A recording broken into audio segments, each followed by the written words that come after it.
नमस्कार स्टूडेंट्स, आप सभी का स्वागत है इस वीडियो में। जनरल आइल्स वालों को मैंने एक स्पेशल रिक्वेस्ट करना चाहता हूं कि आप अपना टाइम और उसके साथ अपना पैसा बिल्कुल भी वेस्ट ना करें, क्योंकि आप लोगों के पास ना तो टाइम होता है क्योंकि आप लोग जॉब कर रहे होते हैं, और ज्यादातर जो जनरल आइल्स करने वाले लोग होते हैं वो मैरिड होते हैं, तो उनके खर्चे बहुत ज्यादा होते हैं, तो इनके पास इतना खर्चा भी नहीं होता है। और इस वीडियो में मैं आपको, चाहे आइल्स का एग्जाम दे रहे हो, चाहे आप यूकेवीआई आइल्स का एग्जाम दे रहे हो, इंडिया में दे रहे हो या कनाडा में दे रहे हो या फिर किसी और कंट्री में दे रहे हो, मैटर नहीं करता है। सारी की सारी कंट्रीज को कवर करूंगा और बताऊंगा कि आपको ये एग्जाम कैसे क्रैक करना है। जनरल आइल्स के सारे टिप्स बताने वाला हूं। 5 बैंड से लेके 7 बैंड के बीच में कोई भी स्कोर आपको चाहिए, 5 चाहिए, 6 चाहिए, 7 चाहिए, सब कुछ कवर करके आपको बताने वाला हूं। और इस वीडियो में हम 3 मॉड्यूल की बात करेंगे, जैसे रीडिंग है, उसके बाद राइटिंग है और लास्ट में स्पीकिंग है। लेकिन शुरुआत में सबसे पहले स्पीकिंग मॉड्यूल से करूंगा, और 2 कैटेगरीज में हम पूरे के पूरे सेक्शंस को डिवाइड करेंगे। मतलब ये जो तीनों मॉड्यूल में आपको समझाने लगा, इसको हम 2 कैटेगरीज में डिवाइड करेंगे। एक साइड पे 5 बैंड वाले स्टूडेंट होंगे, एक साइड के ऊपर 6 और 7 बैंड वाले स्टूडेंट को हम कवर करें। तो आइए हम सबसे पहले स्पीकिंग की इंपॉर्टेंस को समझते हैं। देखो स्टूडेंट्स, आपको पता है स्पीकिंग में 3 पार्ट्स होते हैं। आपका स्पीकिंग पार्ट 1 है,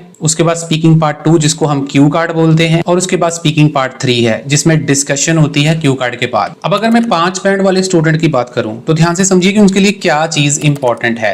देखो स्टूडेंट, उनके लिए पार्ट 1 के क्वेश्चन बहुत ज्यादा इंपॉर्टेंट होते हैं, लेकिन उसमें उनको 30 या 35 टॉपिक ही कवर करने हैं। अगर आप मक्कड़ की बुक में देखेंगे तो आपको 200 प्लस टॉपिक मिलते हैं, लेकिन आपको ये सारे टॉपिक करने की जरूरत नहीं है। आपको सिर्फ 30 से 35 टॉपिक जो कि ट्रेंड में चल रहे होते हैं उसको प्रिपेयर करना होता है। और उसके साथ अगर मैं बात करूं तो क्यू कार्ड भी देखो, बहुत सारे आपको 90 प्लस क्यू कार्ड मिल जाते हैं, लेकिन सारे क्यू कार्ड आपको कवर करने की जरूरत नहीं है। आपको हार्डली 30 to 40 क्यू कार्ड करने हैं जो ट्रेंड में चल रहे हैं, और उसको कैसे करना वो भी मैं तरीका आपको बताने लगा हूं। उसके बाद पार्ट 3 की बात करूं, वो 5 बैंड वालों के लिए तो बिल्कुल भी इतना इंपॉर्टेंट नहीं है, लेकिन 6 और 7 बैंड वालों के लिए बहुत इंपॉर्टेंट। आगे बात 6 और 7 बैंड वालों की भी करने लगा हूं, पहले 5 बैंड वालों का मैं बता रहा हूं। तो सोल्यूशन इसका क्या है कि ये जो मैंने अभी आपको बताया कि ये जो 30 से 35 टॉपिक आपको करने हैं पार्ट 1 में या क्यू कार्ड करने हैं, इसका शॉर्टकट क्या है वो समझिए। सबसे पहले तो जो पार्ट 1 के क्वेश्चंस हैं, जो मैंने 30 से 35 टॉपिक आपको बताए जो ट्रेंडिंग में होते हैं, अगर आप प्रेडिक्शन वगैरह लेते हो तो साथ में मिल जाते हैं। उसके आंसर्स आपको 2 या 3 लाइन में ज्यादा से ज्यादा प्रिपेयर करने, इससे ज्यादा आपको उसकी एक्सप्लेनेशन नहीं चाहिए होती है।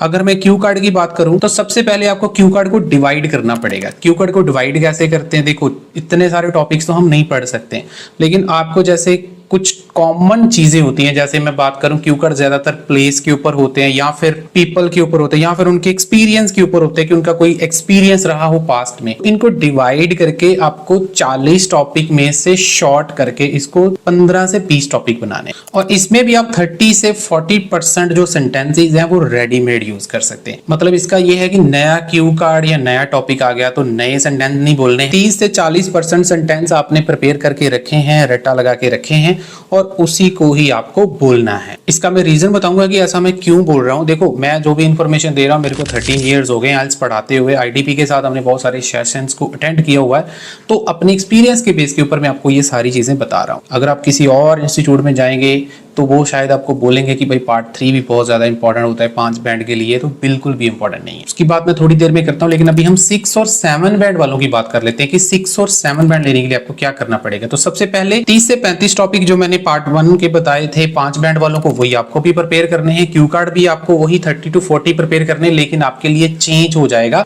स्पीकिंग पार्ट 3 का पार्ट। स्पीकिंग पार्ट 3 आपके लिए बहुत ज्यादा इंपॉर्टेंट है। अगर आप 6 से ऊपर टारगेट कर रहे हैं, चाहे आप 6.5 टारगेट कर रहे हैं या 7 टारगेट कर रहे हैं, तो बहुत ज्यादा इंपॉर्टेंट, क्योंकि अगर हम आईडीपी के पैरामीटर्स को समझे तो फ्लुएंसी सबसे ज्यादा इंपॉर्टेंट है। अभी मैंने 5 बैंड वालों को भी बताया था कि आपके लिए ये रेडीमेड सेंटेंसेस कैसे काम करते हैं, क्योंकि फ्लुएंसी बहुत ज्यादा इंपॉर्टेंट है। अगर आप ज्यादा ग्रामर के ऊपर फोकस कर रहे हैं लेकिन आपकी फ्लुएंसी बिल्कुल ही जीरो है, ग्रामर आप बिल्कुल करेक्ट कर करके बोल रहे हैं लेकिन फ्लुएंसी जीरो है, तो आपके मार्क्स नहीं आएंगे चाहे आप जितना मर्जी जोर लगा लो। तो एवरेज वोकैबुलरी और एवरेज ग्रामर चल जाएगी, लेकिन फ्लुएंसी डाउन नहीं होनी चाहिए, स्पेशली जिनका टारगेट 6 से ऊपर का है। 5 बैंड वालों को भी सेम ही बोलूंगा कि 5 बैंड वाले जो स्टूडेंट है वो भी अपनी जो फ्लुएंसी है उसके ऊपर खास ध्यान दें, रेपिटेशन, रीकरेक्शन करेक्शन नहीं होनी चाहिए। बाकी आप हमारी ऑनलाइन क्लासेस भी ज्वाइन कर सकते हैं, क्रैश कोर्स भी हमने बनाया हुआ 8 घंटे। आगे बढ़ने से पहले स्टूडेंट मैं आपको ना कुछ रिजल्ट्स दिखाना चाहता हूँ। आप देखिए लगातार सितंबर मंथ में, अक्टूबर मंथ में और नवंबर मंथ में हमारे रिजल्ट्स फैंटास्टिक आ रहे हैं। जो भी स्टूडेंट हमारा प्रेडिक्शन क्रैश कोर्स बाय करते हैं या फिर हमसे क्लासेस लेते हैं, उनके रिजल्ट्स बहुत ज़्यादा फैंटास्टिक रहते हैं। और दूसरी चीज़, अगर आपने हमारा प्रेडिक्शन क्रैश कोर्स बाय करना है तो आप लोग वेट मत करिए। कम से कम हफ्ता 10 दिन पहले अगर आप बाय करते हैं तो आपको ज़्यादा फायदा उसका मिलता है। तो अगर आपका एग्जाम दिसंबर में किसी भी डेट को है, जितना ज़्यादा जल्दी आप बाय करेंगे उतना ज़्यादा आपको फायदा होगा। बाय करने के लिए नंबर आपको स्क्रीन के ऊपर दिख रहा है, हमारे साथ कॉन्टेक्ट कर सकते हैं। प्राइस उसका 2500 रहेगा, चाहे आप एकेडमिक का दे रहे हैं या फिर जनरल का एग्जाम दे रहे हैं। अब हम बात करते हैं रीडिंग मॉड्यूल की। देखो, रीडिंग मॉड्यूल में सबसे ज्यादा इंपॉर्टेंट होती है आपकी प्लानिंग। अगर आप प्लान किए बिना जस्ट प्रैक्टिस करी जा रहे, मैंने देखा बहुत सारे स्टूडेंट क्या करते हैं, वो सिर्फ प्रैक्टिस ही करते रहते हैं। उनको ये लग रहा होता है कि एक दिन में अगर हम 2 या 3 रीडिंग्स करेंगे तो शायद हमारा भला हो जाएगा, लेकिन ऐसा नहीं है। बिना प्लान किए अगर आप कुछ भी कर रहे हो, आपको कोई उसका फायदा नहीं होने वाला है। तो सबसे पहले 5 बैंड वालों की बात करते हैं। उनके लिए सबसे इंपॉर्टेंट है फर्स्ट 27 क्वेश्चन, जिसमें उनके true false not given, blanks और मैचिंग सेंटेंस वाले क्वेश्चंस आ जाते हैं। और उसके साथ साथ उनको टाइम मैनेजमेंट का भी ध्यान रखना होता है। मेरा कहने का मतलब यह है कि जब वो प्रैक्टिस कर रहे हैं तो विद इन 60 मिनट आपको 40 क्वेश्चन के आंसर जो है वो ट्रांसफर शीट के ऊपर ट्रांसफर भी करने होते हैं।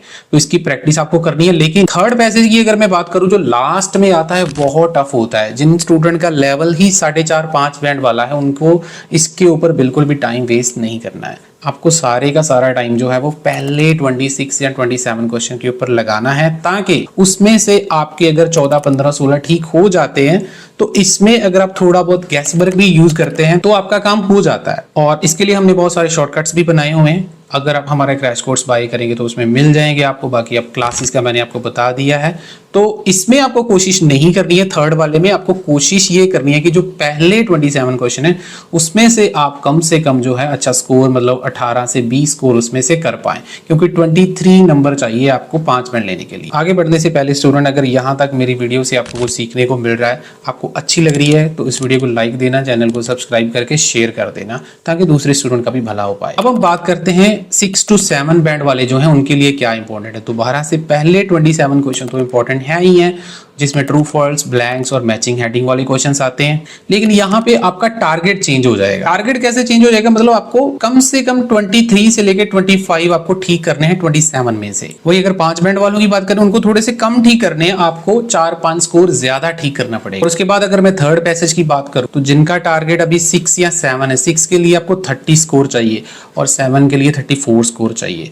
तो कम से कम 8 से 10 तो आपको करने ही पड़ेंगे थर्ड वाले पैसेज में। और ऐसा करने के लिए आपको बहुत सारी रीडिंग स्किल्स डेवलप करनी पड़ेंगी। रीडिंग स्किल्स क्या होती हैं, खाली प्रैक्टिस से काम नहीं होता, उसमें बहुत सारी चीजें हैं। जैसे आपका ग्रामर है, पंक्चुएशन है, प्रपोजिशन है, फिर उसके बाद रेफरेंस प्रोनाउंस होते हैं, लॉन्ग नाउन फ्रेजेस होते हैं, और सबसे इंपॉर्टेंट जो एक्स्ट्रा इंफॉर्मेशन होती है उसको एलिमिनेट कैसे करना है, वो बहुत ज्यादा इंपॉर्टेंट होती है। और लास्ट में वोकैबुलरी भी आपको साथ साथ में डेवलप करनी होती है। उसके बाद आपका आता है टाइम मैनेजमेंट।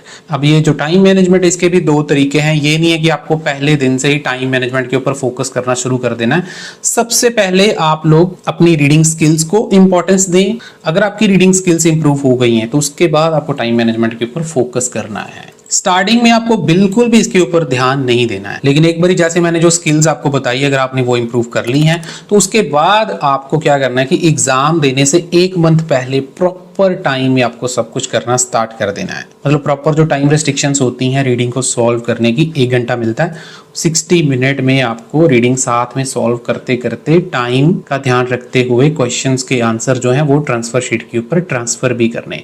कोई एक्स्ट्रा सेकंड तक आपको एग्जाम में नहीं मिलने वाला है। और लास्ट में बताना चाहूंगा, रियल एग्जाम पैटर्न की प्रैक्टिस करना बहुत ज्यादा जरूरी है, जिसमें आपका कैम्ब्रिज की बुक नंबर 11 से लेके 18 नंबर जो बुक है वहां तक आपको प्रैक्टिस करना होता है। उसके बाद अगर वो प्रैक्टिस कर लिया है तो आप रियल एग्जाम पेपर की भी तैयारी कर सकते हैं, क्योंकि वो बार बार एग्जाम में रिपीट भी होते हैं। हमारे बहुत सारे पेपर जो और पास्ट एग्जाम में रिपीट हो चुके हैं, तो उसके रेपिटेशन होने के चांसेस काफी ज्यादा हैं। अगर आपको चाहिए आप हमारे साथ कांटेक्ट कर सकते हैं, नंबर आपको स्क्रीन के ऊपर दिख रहा है। टास्क में जाते जाते थोड़ी सी बात मैं राइटिंग की कर, तो 5 बैंड वाले स्टूडेंट को तो कोई दिक्कत नहीं है। अगर वो टास्क 1 की प्रिपरेशन कर रहे हैं तो रेडीमेड स्टॉक फ्रेजेस को वो तैयार कर सकते हैं। उसके साथ साथ ओपनिंग और क्लोजिंग लेटर की कैसे करनी होती है।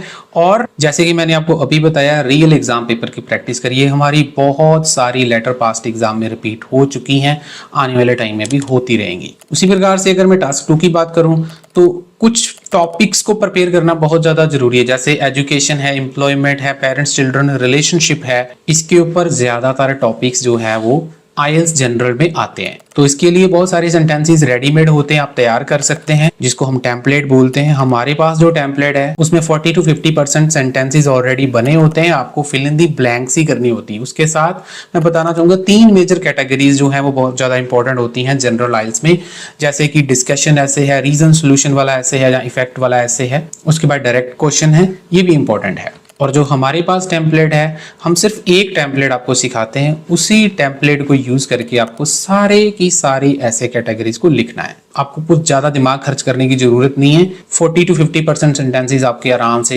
रेडीमेड होते हैं, बाकी का काम आपको सिखा देते हैं कैसे करना है। वहीं पर अगर मैं 6 to 7 बैंड वालों की बात करूं तो बाकी सारा काम सेम ही रहेगा, मतलब आपको जो है वो जो कैटेगरीज हैं वो सेम रहेंगी। उसके बाद 40 to 50% सेंटेंस आपके भी रेडीमेड हो सकते हैं, लेकिन आपको एक्स्ट्रा चीज क्या करनी है कि आपको अपने टीचर से डेली फीडबैक लेना बहुत ज्यादा जरूरी है। अगर आप 6 से ऊपर टारगेट कर रहे हैं तो आपका टीचर होना बहुत ज्यादा जरूरी है, आपको डेली बेसिस के ऊपर वो बताए कि कैसे करना। उसके साथ साथ कॉम्प्लेक्स सेंटेंसेस आपको डेवलप करने हैं और एडवांस लेवल की पैराफ्रेजिंग आपको सीखनी पड़ेगी। स्क्रीन के ऊपर देख सकते हैं अभी रिसेंटली ये कुछ स्टूडेंट हैं जिनके मैं रिजल्ट आप लोगों को दिखा रहा हूँ। इससे पहले तो पता नहीं कितने रिजल्ट्स हमारे आ चुके हैं। तो अगर किसी को भी चाहिए हमारा quick band booster prediction crash course, तो आपको नंबर स्क्रीन के ऊपर दिख रहा है, आप हमारे साथ कॉन्टेक्ट कर सकते हैं। इसमें हमने सारे मॉड्यूल कवर किए हुए हैं, सारे मॉड्यूल की प्रेडिक्शन रहेगी, 8 घंटे की वीडियोस हैं जिसमें टिप्स एंड ट्रिक्स कवर किए हुए हैं सारे मॉड्यूल के। 2500 इसके चार्जेस रहेंगे। चैनल को सब्सक्राइब जरूर कर लेना, वीडियो को लाइक कर देना और शेयर कर देना ज्यादा से ज्यादा। Thank you very much.